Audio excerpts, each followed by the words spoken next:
In the summertime, the branch line station masters enjoy a friendly competition for the most beautiful station on the island of Sodor. The engines love to help too. One evening, Sir Topham Hatt came to the sheds. He said, Percy said. He added nervously. Percy chuffed anxiously through the thickening fog. He doesn't like traveling to Mayfleet at night. The line passes through a junction next to a spooky old quarry mine. Percy hoped the signal at the junction would be green. He didn't want to stop next to the mine, but the signal was red. He had to stop.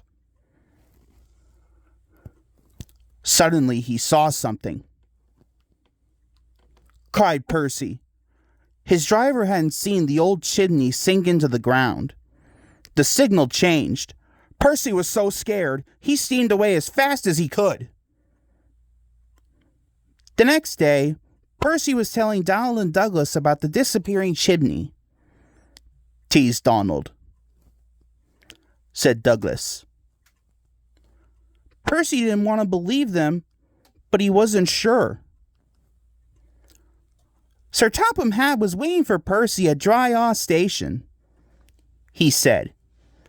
Percy answered, but he really didn't want to go there again. Percy hoped he wouldn't see anything else disappear. He slipped into the sidings and buffered up to the freight cars. Stammered Percy. Suddenly, another building at the old mine sank into the ground. Shouted his driver. Shrieked Percy. He was so scared, he lurched forward and rammed the freight car. Cried Percy. He steamed away faster than before, all the way back to Lower Tidmouth Station. Percy's driver told Sir Topham Hatt what they had seen. Cried Percy. Said Sir Topham Hatt. Protested Percy. Said Sir Topham Hatt. Sir Topham Hatt said.